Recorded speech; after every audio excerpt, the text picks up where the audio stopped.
My friends, there's a tremendous obligation in Judaism, an obligation which is known as Besedek Tishpot Amitecha, to judge your friend favorably.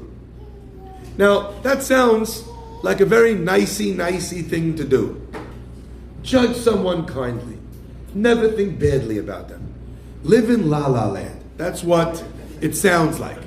But actually the Rishonim tell us something quite different. The Rishonim actually tell us that the idea of judging favorably is not a midat chasidut. It's a hiyuv mideoraita, according to many opinions. Let me just share with you a fascinating discrepancy. We read as well about judging favorably in Pirkei Avot. And in Pirkei Avot it says, Hevedan et kol ha'adam lekav zechut. You should judge all people favorably. That's how we read it in Pirkei Avot. However, our rabbis explain to us, Hevedan et kol ha'adam lekav zechut sounds like you have to judge everybody favorably.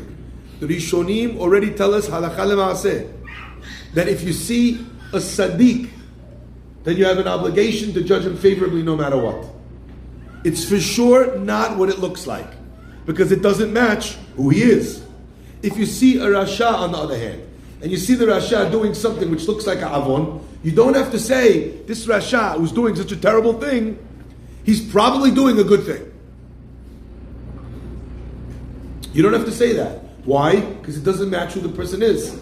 You see a Benoni, so if you see him doing something that could easily be explained for the good or for the bad, you have an obligation to do it for the good. If it's something which is so outlandish, your explanation, that you would have to jump over buildings in order to be able to come up with a story that would make it work, for a Benoni that's out of his character, you're not obligated to do it, but that would be midat chasidut.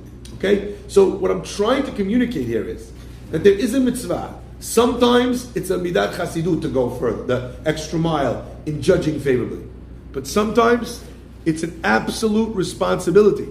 A regular person, a regular family member, they're not a horrible person. They're not doing this all the time to try and undermine you, try and make you feel bad. That's not who they are. If they're doing something out of character, there's an obligation to judge them according to what their character normally is.